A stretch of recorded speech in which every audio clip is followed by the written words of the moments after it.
What's up, everybody? Brett here with Good Talk Gaming, bringing you back to another 2v2 multiplayer battle for Total War Warhammer 2.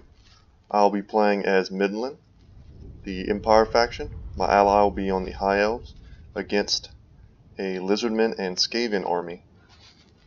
And the map is the Lost Crater. Pretty open map, a little bit of high ground on each side.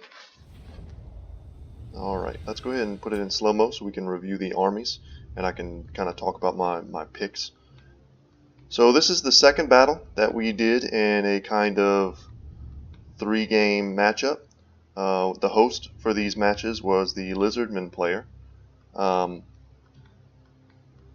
We talked after the first match. He kind of let me know that he was a bit of a newer player, and we were kind of bouncing things back and forth, different ideas, different build strategies, and I was kind of trying to help him out a little bit. He said he was confident in his Lizardman abilities, so I was really excited to see what he was going to bring. And I wanted to have some fun, so I don't get to use Boris very much. I think against Skaven in particular, and Greenskins as well, he is an amazing lord choice. He has some unique abilities as opposed to someone like Karl Franz. So he has Regen, which he gets from bringing his unique item, the Middenland Runefang. Having Regen on your Lord is excellent. It kind of frees you up in the caster slot so that you don't feel like you have to bring a Jade Wizard, and not having to bring a Jade Wizard means that I get to do this, something very fun. This used to kind of be the meta a long time ago, the kind of double Griffin build. I felt safe doing this against Skaven. Having a second mobile terror-causing unit, monstrous unit on the field, in a matchup where I pretty much knew I was going to be dominant in the skies, I think you really can't go wrong with this. And I stripped him down to the point where he basically only has Flock of Doom, and I wanted to try an item that I've never actually used before. You'll see here, it won't let me click on it in these replay matchups, but you'll see in the bottom left-hand corner, the right icon kind of looks like a scroll. It's actually a one-time use bound damaging ability, and I had never used that item before. I wanted to try and use it here. I hope I'll catch that in this commentary. Boris I'm going to finish going over him. I brought a lot of his items and a lot of his abilities. He has something unique to him called the White Cloak of Ulrich. -9 melee attack in this aura is huge, as well as a decrease to speed, which isn't normally relevant, but it allows him to chase down units easier. He has Hold the Line, and increased melee defense and leadership to your units, as well as his base and courage, which is a leadership increase. And he also possesses Crush the Weak. Super powerful. This, combined with his terror causing on his Griffin, coupled with the other -9 melee attack that you get from the White Cloak of Ulrich, any melee fight that he joins, especially against low leadership targets, he is going to absolutely win for you. So that's kind of my idea with my leadership core. Front line, somewhat staggered to prevent any kind of magic shenanigans. I took great swords and a single swordsman unit. On my flank, I use spearmen, cheap spearmen, and some halberdiers kind of in the center here. I placed them in this kind of staggered way to give lines of sight for my Free Company militia here out on the flanks. And I like to keep these guys out on the flanks because if they do get engaged in melee, they can fight back. If the melee fight gets tied down, what I like to do then is flank and post them up kind of in a, let's say the enemy is engaged here with these spears, you'll bring them around the flanks and allow them to shoot to the sides or the backs of the melee engagement.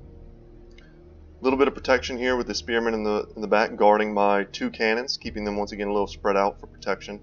At the moment, I'm going to be switching my targets.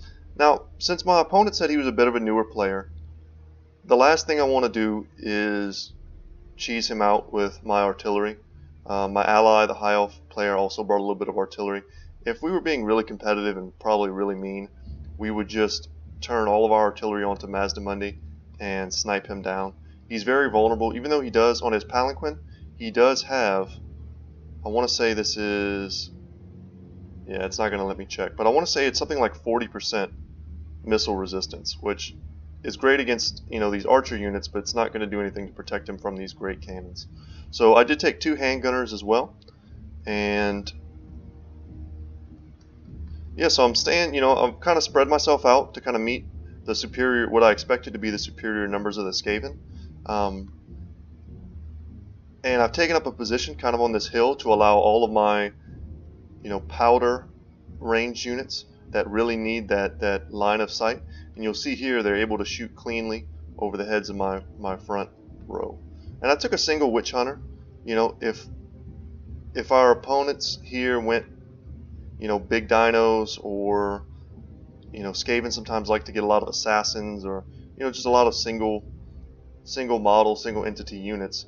His accusation, which has kind of a draining effect, a dot if you will, is really strong. And also these guys kind of uncontested, just firing to the flanks of the units. You'll find that these guys, if well positioned, can end up getting, you know, well over 100 kills in every fight. So I've got my cannons trained on our Skaven opponent's artillery.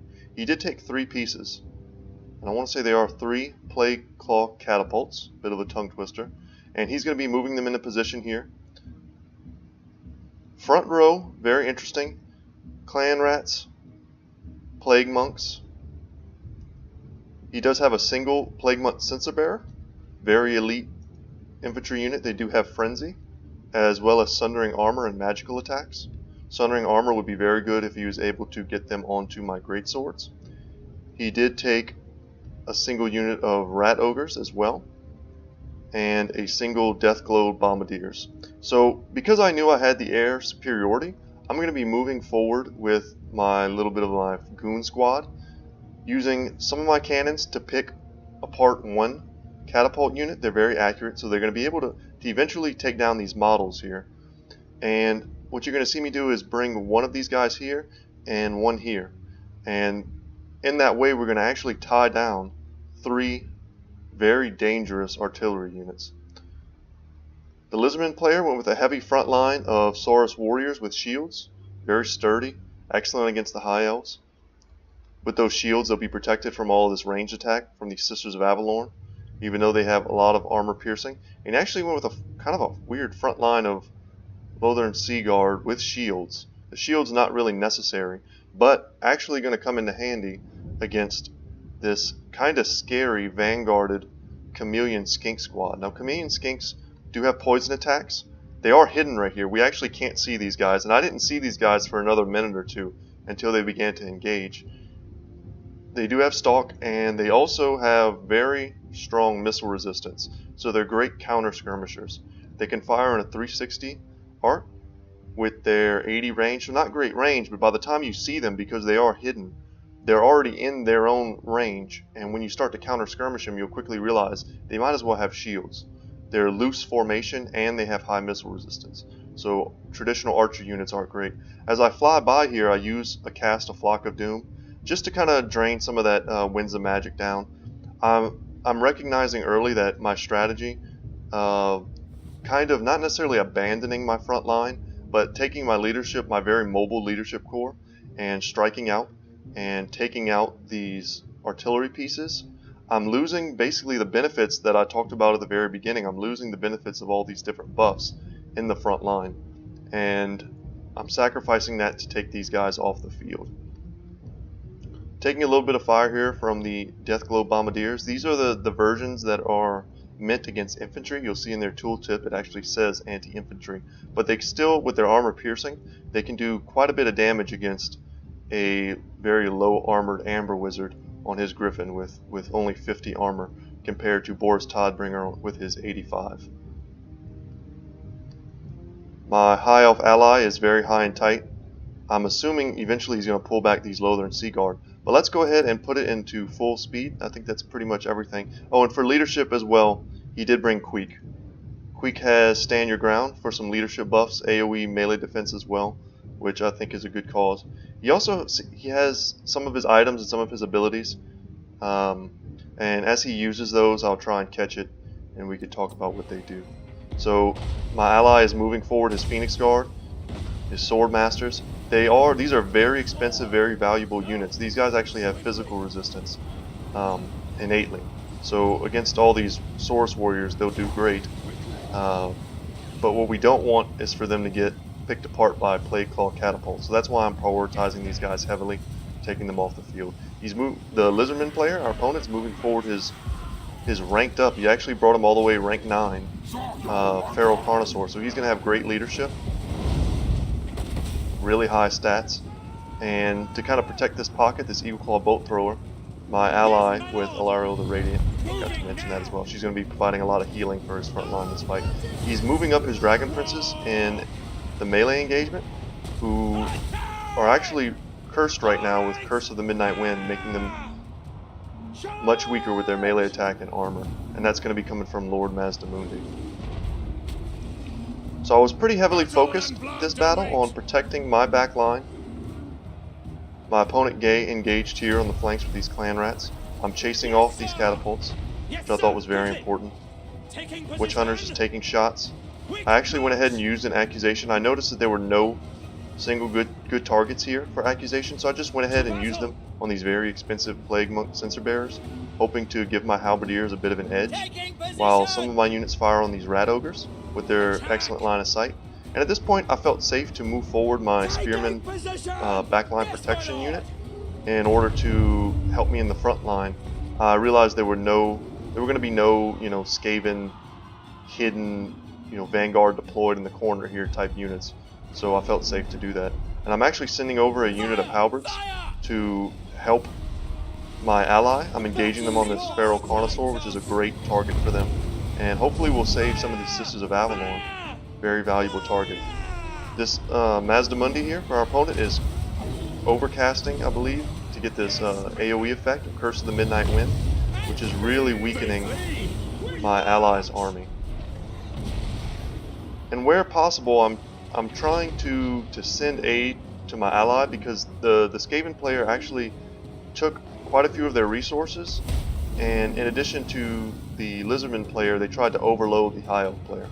So since the Carnosaur is rampaged, I'm going to be trying to take this fight, but once he kind of goes away from me, at a certain point I move these Halberds forward, basically to damage sponge for all of these Chameleon Skink Lizardman units. Alright, here we kind of missed it, but there was a point where I realized, kind of enough is enough. Lord Mazdamundi came into range of my handgunner units, and I took a single one of my Great Cannon units, focused it on the Feral Carnosaur, and the double handgunner units with one of my Great Cannons I put onto Mazdamundi until I actually shattered him off the field. Holding the Spearmen in reserve, you see I broke these Rat Ogres, and after chasing off those catapult units, I went ahead and brought back my leadership corps. And the last kind of bastion of leadership for our opponents rather, is Queek here. And he's quickly breaking under the pressure of Phoenix Guard and Dragon Princes, very elite units. Everything is starting to break and shatter for our opponents. Our backline we were able to protect very well. You'll see exactly what I was talking about. I brought these guys up onto the flank, as well as the Witch Hunter, allowing them free lines of sight. We basically were able to fire this entire battle, and had it been a bit of a closer fight, our leadership corps was returning with nearly full Winds of Magic on this Amber Wizard, and we would have been able to probably to turn whatever fight was happening here. So sometimes the best defense is a good offense, and our offense in that case was shutting down the very scary artillery, which would have done quite a bit of damage to our allies' very high-end, very expensive units. Even their Lothern Sea Guard units cost quite a bit compared to a baseline archer. Taking 1 or 2 shots from a Plague Claw catapult deals hundreds of gold worth of damage per shot. So that was my explanation for why I focused those guys down. My front line held well enough without the Skaven player really focusing on that front line engagement with me. It allowed me to protect them with a bare bones front line, aiding my ally, and then eventually with this line of sight from this high ground, then turning my handgunners into that fight, kind of downhill into this fight, constantly giving overwatch to my ally. So I think those were the keys to success. Let's go ahead and look at the breakdown, the score screen. And let's check and see how my ally did. These Swordmasters of Hoeth are excellent against the Saurus warriors they were fighting. Phoenix Guard definitely got their value. My ally probably expecting lots of monsters, and they did have a decent bit with these Feral Cold ones, which are excellent flankers. But as large units, even these Lothern Sea Guard with shields, braced, anti-large, when they are engaged in melee by any of these guys, they're gonna do great. I like my ally's build, even that having that healing the entire fight. I'm sure it was what allowed him to stabilize despite being overwhelmed. And let's go ahead and see what the Skaven player was able to do. The Censer Bears did great. They're very expensive, so I mean, without enough of a front line to mix in with these Censer Bears, it's actually pretty dangerous. You can end up not netting the value that you need to. I want to say these guys are 1,100 gold a piece. And even just mixing one of these guys with one slave unit, the cheapest infantry that the Skaven can bring, you put one of those guys directly in front of a Plague Monk Censer Bearer, and for your investment of, I want to say that's like 1,250 gold, you're going to get a lot more mileage out of these Censer Bearers. And us shutting, once again, these kills are so low. Had we not prioritized them, had we just went to crush this front line, we probably would see something like 80, 90, 100 kills on these. And they wouldn't be kills on spearmen, they'd be kills on Swordmasters of Hoeth, Phoenix Guard, great swords. So glad to have shut those guys down. And Queek just kind of does what he does. Okay, and I did very well. A lot of these kills are just from artillery pieces. My front line held just like it needed to. Free Company Militia. This unit actually had 0 kills. That's surprising to me. But they were in the back, full health. Had there been an opening in the front line, I could have used that to plug it up. The cannons were able to fire unobstructed. Low kills, you kind of expect that. They're better against single target units. Spending a lot of time firing on artillery pieces, Mazdamundi, Carnosaur, things like that. You're not going to get a lot of kills. You'll get incidental kills from a stray cannonball missing and taking out a couple guys. But otherwise, very good. And using the handgunners to really prioritize high-value targets. Queek at one point was a target. Mazdamundi was a target. The Feral Carnosaur was a target. And the Rat Ogres, I believe at one point, were a great target. So, without further ado, I'll be bringing you guys another one of these. The last match in this 3-part 2v2 series. If you enjoyed the content, please leave a like and subscribe if you haven't already. I'll be doing more of these types of battles for a long time on this channel to come. So, without any further ado, have a nice day, and I'll see you in the next one.